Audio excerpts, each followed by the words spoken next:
kau manusia indah.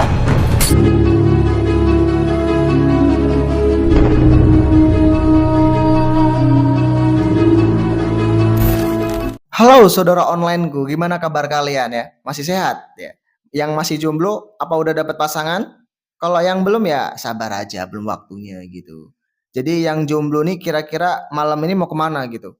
Daripada kalian bingung-bingung pergi kemana nggak jelas, mending kalian nonton alur cerita film di cerita kampung sini. Yang jelas nanti saya akan membawakan alur cerita film yang menarik, seru dan menegangkan gitu. Di video kali ini kita akan ngebahas sebuah film yang berjudul Muslihat. Ada Aku di Depan Belakangmu. Film ini menghadirkan kisah yang penuh ketegangan dan penuh misteri.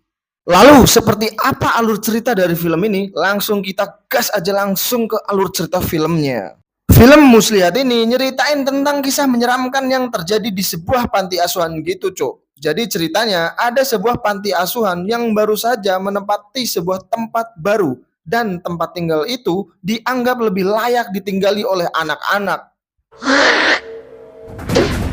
Nah, kebetulan bangunan yang akan dijadikan tempat panti asuhan ini lebih besar dari bangunan yang sebelumnya. Selain mendapatkan bangunan yang lebih besar, letaknya pun berada di tempat terpencil dan cukup jauh dari pemukiman warga. Ya, biasalah ya. Kalau film horor ini pasti tempatnya agak-agak terpencil gitu ya kan.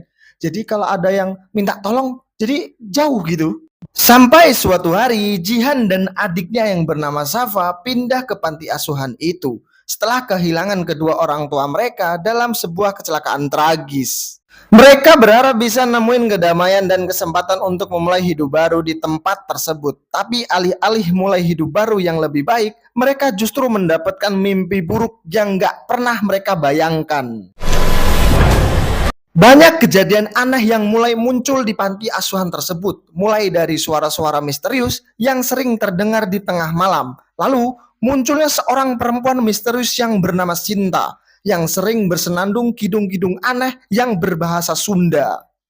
Dan ia juga sering mengintai para penghuni panti di sana. Selain itu, perkenalan dengan Juna, seorang pria di pasar malam, hingga rangkaian teror yang menyerang Rahma membuatnya kerasukan hingga meninggal dunia. Saya nggak suka kalau ada manusia di sana. Saat itu, Jihan yang kebetulan menjadi pengurus panti berusaha untuk menghibur anak-anak yang baru saja kehilangan sahabatnya. Tapi suatu hari, Safa malah mengalami kerasukan gitu, Cuk. Safa yang awalnya manis berubah menjadi mistis setelah kerasukan iblis yang bersarang di panti asuhan tersebut. Dengan memanfaatkan tubuhnya, iblis penunggu panti asuhan itu terus melakukan muslihat agar ia bisa mengambil nyawa manusia. Saat itu, Jihan dan pengurus panti lainnya yang bernama Gustav berusaha mengusir kekuatan jahat tersebut.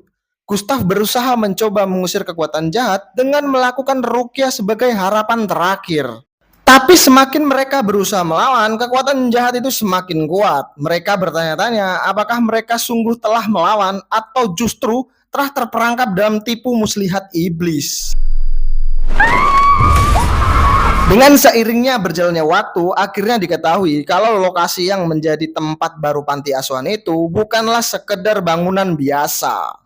Konon, tempat ini punya masa lalu yang kelam dan pernah menjadi saksi bisu dari kejadian sadis yang gak pernah terungkap. Terima kasih sudah menonton alur cerita film di channel kami. Nantikan video alur cerita film berikutnya yang akan disajikan di channel kami. Saya sebagai pengisi suara izin pamit dan undur diri.